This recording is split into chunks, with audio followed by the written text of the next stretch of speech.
I never thought I'd be the kind of woman who'd investigate her own husband.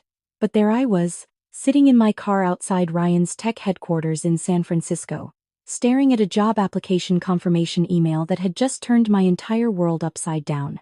Let me back up. My name is Maya Chen, and I'd been married to Ryan Park for 8 years. 8 years of what I thought was a solid partnership. Ryan was the founder and CEO of a rapidly growing tech startup called Nexus Analytics. When we met, he was just another ambitious programmer with big dreams. I was a marketing director at a mid-sized firm, pulling decent money and loving my work. We built our life together, or so I thought. 3 years into our marriage, Ryan's company started taking off. He was working 18-hour days, sleeping at the office more nights than not. When he asked if I'd consider stepping back from my career to manage our home life, to be his anchor while he built something extraordinary, I said yes. I believed in him. I believed in us. That was 5 years ago. Now, at 34, I was ready to return to the workforce. The truth was, I missed it. I missed the strategy sessions, the creative campaigns, the thrill of a successful product launch. Ryan was hardly home anyway, and I'd grown tired of being alone in our expensive Pacific Heights apartment, playing the role of the supportive wife for a husband who barely remembered I existed. So I started applying to marketing positions. Nothing too ambitious at first, just feeling out the market. Then I saw it, a senior marketing manager position at Nexus Analytics. Ryan's company. I almost scrolled past it. Ryan and I had always kept our professional lives separate. He'd made it clear early on that he didn't believe in mixing business with personal relationships. It's cleaner that way, he'd said. No accusations of nepotism, no complicated dynamics, but something made me stop. Maybe it was pride. Maybe I wanted to prove I could get hired on my own merit at his company, that I wasn't just Ryan Park's wife but a talented professional in my own right. I submitted my application at midnight on a Tuesday. I used my maiden name, Chen, figuring I'd surprise Ryan after I got the job. Maybe it would remind him of the woman he'd married, the one with ambitions and skills beyond hosting dinners I'd stopped being invited to plan. The response came faster than I expected. An email from Jennifer Wu, head of human resources, asking me to come in for an interview that Friday at 2 p.m. I spent 3 days preparing. I researched Nexus Analytics inside and out, familiarized myself with their products, their market position, their competitors. I put together a portfolio of my past campaigns. I felt alive in a way I hadn't in years. Friday arrived. I dressed carefully, a navy suit that was professional but not too formal, minimal jewelry. I wanted them to see my work, not my accessories. I drove to the sleek glass building in Soma, Nexus Analytics in bold letters across the entrance. The lobby was exactly what you'd expect from a successful tech startup. Exposed brick, modern furniture, a cold brew coffee station, employees in hoodies and designer sneakers. A world away from the buttoned-up corporate environments I'd worked in before. I checked in with reception. The young man barely looked up from his screen as he handed me a visitor badge and directed me to the 11th floor. The elevator ride felt eternal. I went over my talking points, steadied my breathing. When the doors opened, I stepped into a bright, open floor plan. Jennifer Wu was waiting, a woman in her 40s with sharp eyes and a warm smile. Maya Chen? She extended her hand. Great to meet you. Your portfolio was impressive. We walked through the office toward a conference room. I couldn't help scanning the space, half hoping to catch a glimpse of Ryan, half dreading it. I didn't see him. The interview went well. Better than well. Jennifer and I clicked immediately. We discussed campaign strategies, market positioning, brand identity. I could see her getting excited about my ideas. Then, about 40 minutes in, we were wrapping up the formal questions. Jennifer leaned back in her chair, smiling. You know, I have to say, I was intrigued when I saw your last name. Chen. Same as our CFO, David Chen. Any relation? I smiled.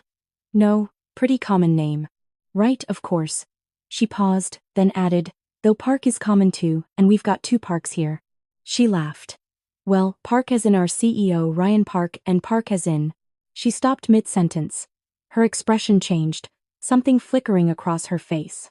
I felt my stomach drop, though I didn't yet understand why. As in? I prompted, keeping my voice light. Jennifer recovered quickly, but I'd seen it. That moment of realization, of discomfort. Oh, just another employee. Anyway, she shuffled papers. Before we finish, I should mention, for our records, we need to know about any potential conflicts of interest. Do you have any personal or professional relationships with current Nexus employees? The question was standard. I'd been asked similar things before. But something about the way she asked it, the way she wouldn't quite meet my eyes. Actually, I said slowly, my husband works here. Ryan Park. But I assumed that wouldn't be an issue since I'd be reporting to marketing, not directly to the CEO. The silence that followed was deafening. Jennifer's face went through several expressions in quick succession. Confusion, shock, then something that looked like pity. I'm sorry, she finally said. Did you say your husband is Ryan Park? Our CEO? Yes. We've been married for 8 years. Is there a problem with?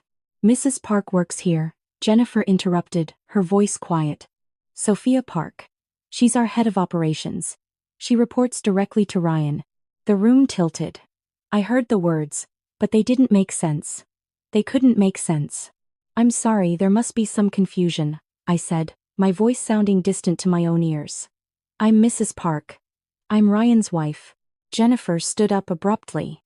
I need to check on something. Can you excuse me for just a moment? She practically fled the conference room. I sat there, alone, my mind racing. Mrs. Park, Sophia Park, head of operations, reports directly to Ryan. My hands were shaking. I pulled out my phone and opened LinkedIn.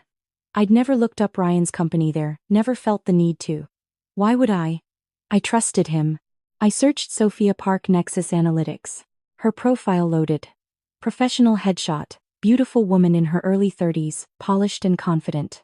The bio read, head of operations at Nexus Analytics, passionate about scaling tech companies and optimizing organizational systems. I scrolled down. Her employment history showed she'd been at Nexus for 3 years. 3 years. The affair had been going on for 3 years. I clicked through her posts. Photos from company events. Sophia giving presentations. Sophia at a tech conference. And then, buried in a post from 6 months ago, a photo that made my blood run cold. It was a casual shot from what looked like a company retreat. Beach setting. People in swimwear and casual clothes. And there, in the background but unmistakable, was Sophia. Wearing a bracelet I recognized, because I'd seen Ryan buy it. 8 months ago, he'd told me he was going to New York for a business trip. When he came back, I'd found a receipt in his jacket pocket. $8,000 for a diamond bracelet from Tiffany's.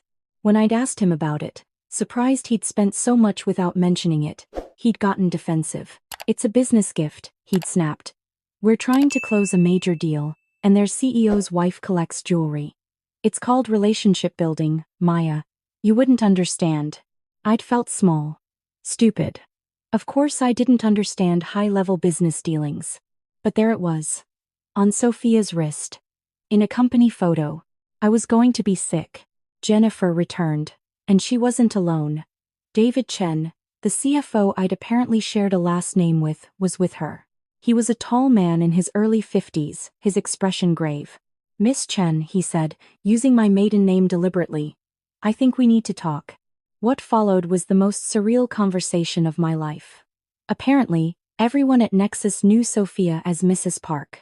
She attended company events as Ryan's wife. She was listed in the company directory as his emergency contact. She'd introduced herself to investors as his spouse. David had suspected something was off for months. Sophia had access to company finances she shouldn't have had. There were expenses that didn't add up, luxury purchases charged to marketing budgets, travel expenses for 2 when Ryan was supposedly on solo trips. I've been gathering information, David admitted. I suspected embezzlement, but I didn't have proof. I certainly didn't know about. He gestured helplessly at me. How is this possible? I asked, my voice barely above a whisper. How does no one question why I've never been to a company event? Why I'm not at holiday parties or investor dinners? Jennifer and David exchanged looks. Ryan always said you were very private, Jennifer said carefully. That you had social anxiety and preferred to avoid corporate functions. He said you'd had a bad experience at a previous company and wanted to keep your distance from his work life. I laughed, a harsh sound. I hosted dinners for his colleagues for years. I was a marketing director. I've presented to rooms of 100 people. I don't have social anxiety. He told Sophia you two were divorced, David added quietly. That it had been amicable, that you'd moved back to New York for your career. He said you still kept his name for professional reasons, which is why he couldn't use it with his new wife. The audacity of it. The sheer, calculated manipulation. I need to see the financial records, I said suddenly. Everything you found. David hesitated. That's confidential company information. My husband has been embezzling from this company to fund his affair. An affair with an employee he's claimed is his wife. I think I have a right to see what he's been doing with our marital assets. Our marital assets. The words tasted bitter. David made a decision. He pulled out his laptop and turned it toward me. What I saw over the next hour made me physically ill. Ryan hadn't just been unfaithful. He'd been systematically stealing from his own company to fund a complete second life. A luxury condo in Mission Bay, listed under an LLC but paid for with company funds disguised as corporate housing. First-class flights to Paris, Rome, Tokyo, all charged as business development but timed with Sophia's vacation days. Jewelry, designer clothes, even a Tesla, all buried in various budget line items. The total came to nearly $2 million over 3 years. Why haven't you gone to the board? I asked David. I tried, he said tiredly. 6 months ago. But Ryan's the founder and majority shareholder. The board members are his friends, people he brought in. They dismissed my concerns as professional jealousy. Said I was threatened by Sophia's success. I understood then. Ryan had built an empire of lies so comprehensive, so carefully constructed, that even direct evidence couldn't penetrate it. But he'd made one critical mistake. He'd let me apply to his company. I stood up, steadier than I felt. I need copies of everything you found. Every receipt, every suspicious transaction, every email that mentions Sophia or these expenses. What are you going to do? Jennifer asked. I'm going to get justice, I said. And I'm going to make sure he can't do this to anyone else. I left Nexus Analytics that day with a thumb drive full of evidence and a clarity of purpose I'd never experienced before. I didn't go home. Instead, I drove to my old boss's house. Margaret Torres had been my mentor when I was climbing the corporate ladder. She tried to talk me out of leaving my career for Ryan, had warned me about losing my identity in someone else's dreams. I'd been too in love to listen. Now I sat in her kitchen while she poured us both wine and listened to the entire story. You need a lawyer, she said immediately. Not just any lawyer. You need someone who understands both marital law and corporate fraud. I know. But Margaret, I need something else first. I need a job. She raised an eyebrow. Now? I'm going to take Ryan down. But I need to be financially independent when I do it. I need my own money, my own position. I can't fight him as the dependent housewife. I need to fight him as a peer. Margaret smiled slowly. You know, my company has been looking for a VP of marketing. Interested? 3 weeks later, I started my new position. In those 3 weeks, I also hired Rachel Morrison, the best divorce attorney in San Francisco, someone who'd built her career on taking down wealthy men who thought they were untouchable. Opened my own bank account and credit cards in my maiden name. Had my half of our assets professionally evaluated. Began documenting everything, every night Ryan came home late, every business trip, every time he mentioned Sophia's name without realizing the irony. And I waited. Rachel's strategy was simple but brilliant. We weren't going to confront Ryan directly. Instead, we were going to let his lies unravel him. The first step was easy. I asked Ryan to have dinner with me, really talk. Just us. He was surprised but agreed, probably out of guilt. We went to the restaurant where we'd had our first date 8 years ago. Over wine and pasta, I asked him questions. Casual questions. How's work going? How's that new head of operations working out? Sophia, right? Ryan answered smoothly. She's excellent. Very capable. Are you too close? I asked innocently. I mean, professionally? We work well together, he said carefully. Why do you ask? I shrugged. No reason. I've just been thinking about going back to work. Maybe even applying at Nexus. I'd love to see your world. Understand what you do all day. He went pale. Actually pale. That's not a good idea. Why not? I have the qualifications. It would be complicated. People would think you only got hired because of me. I smiled.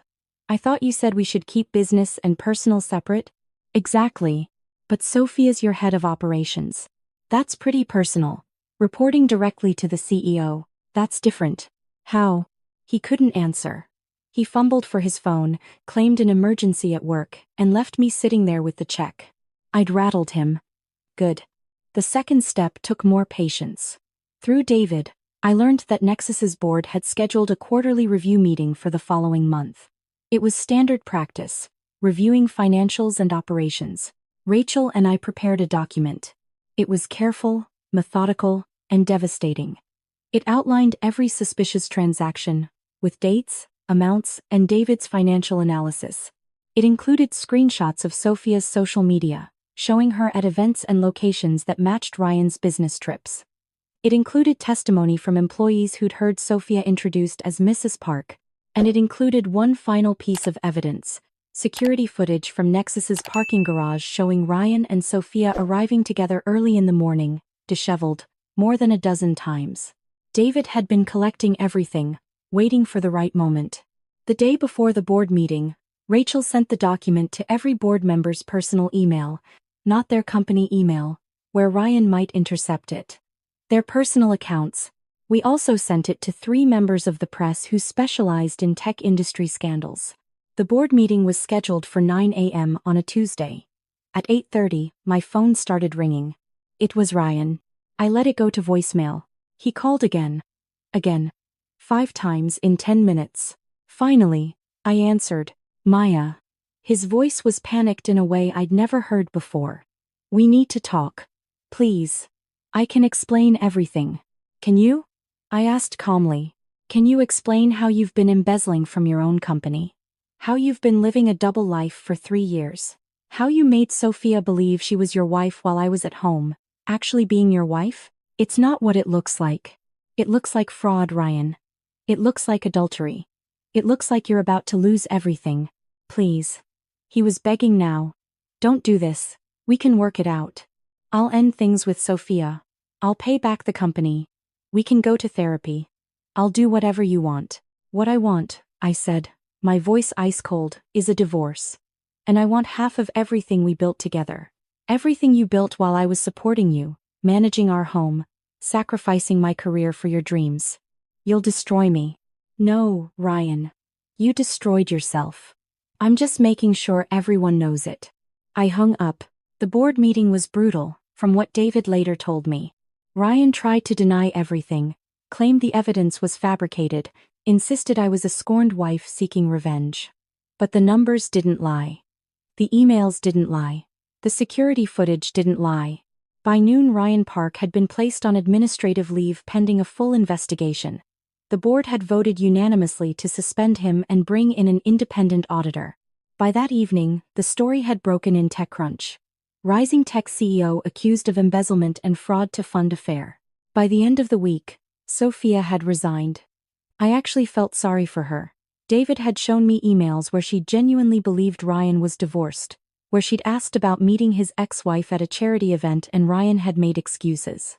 She'd been manipulated too, just differently. The divorce proceedings took 6 months. Rachel was merciless. We documented every lie, every stolen dollar, every manipulation. Ryan's lawyers tried to argue that I was entitled to a standard division of assets, nothing more.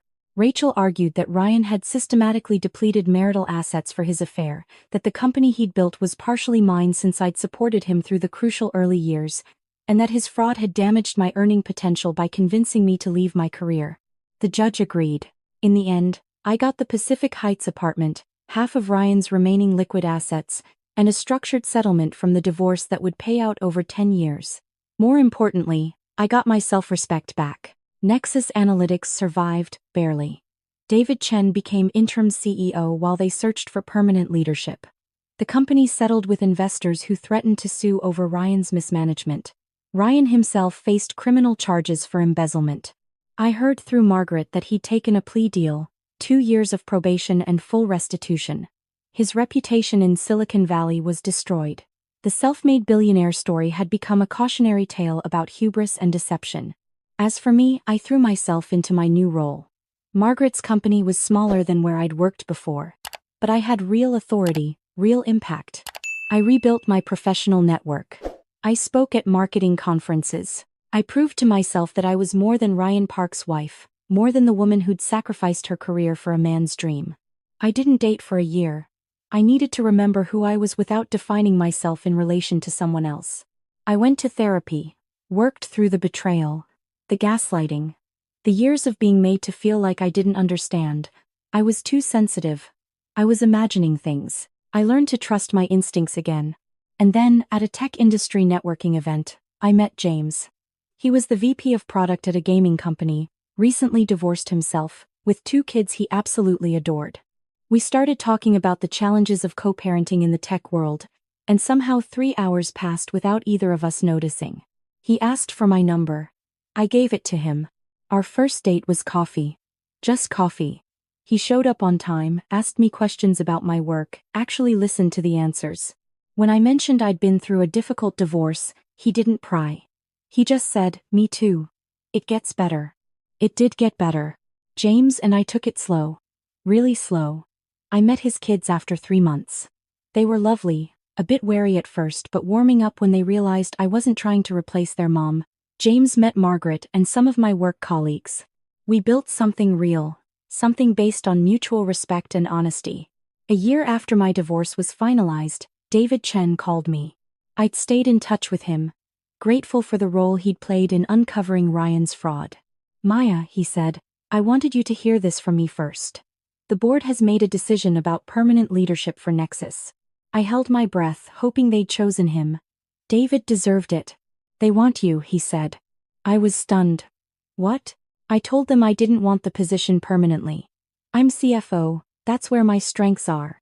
But I told them about you, your background, your skills. And honestly, your story resonated. You represent what we want the company to be: ethical, transparent, real." "David, I can't. I have a great position at Margaret's company." "I know. But Maya, you could transform Nexus. You could take everything Ryan built on lies and make it into something legitimate. Something good. And you'd be doing it at the company that was partially built on your sacrifice. It's justice." I thought about it for exactly 3 days. Then I called David back and told him I was interested. The interview process was thorough.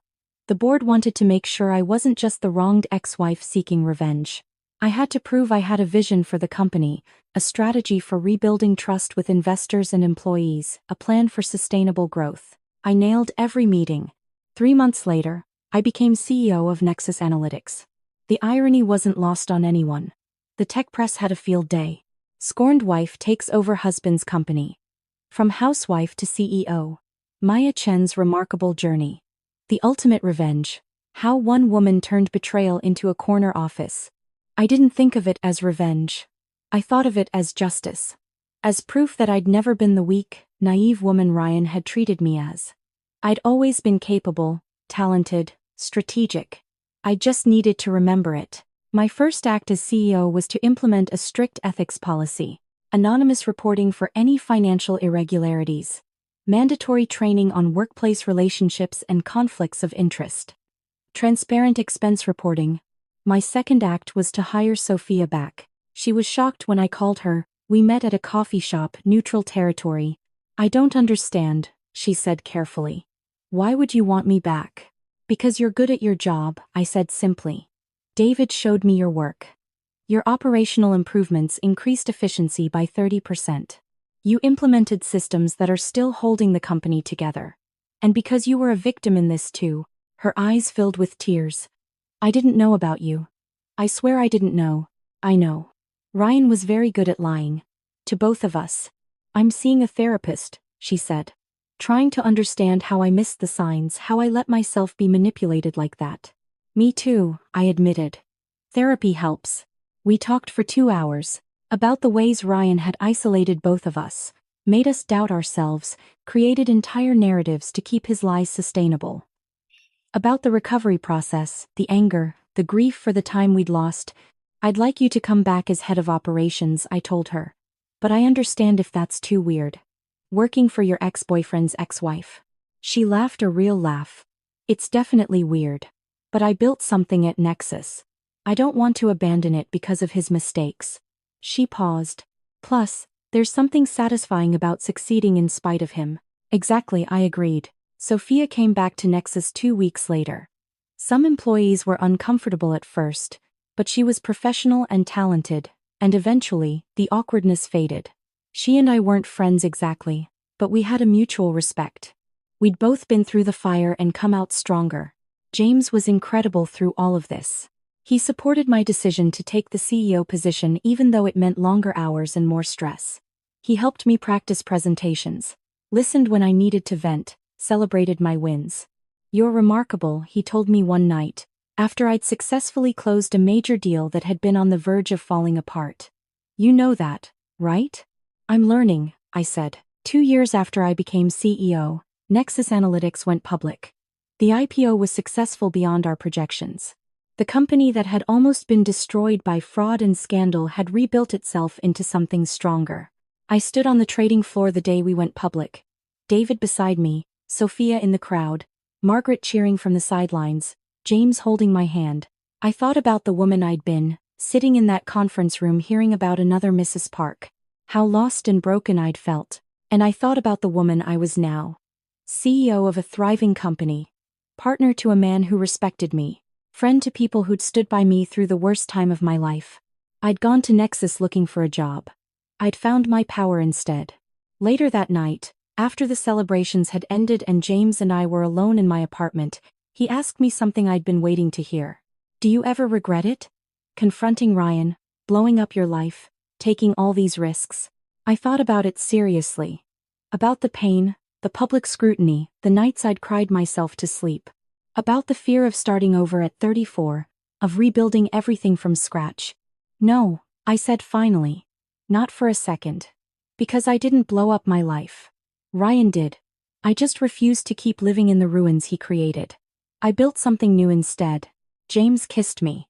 You didn't just build something new. You built something better. He was right.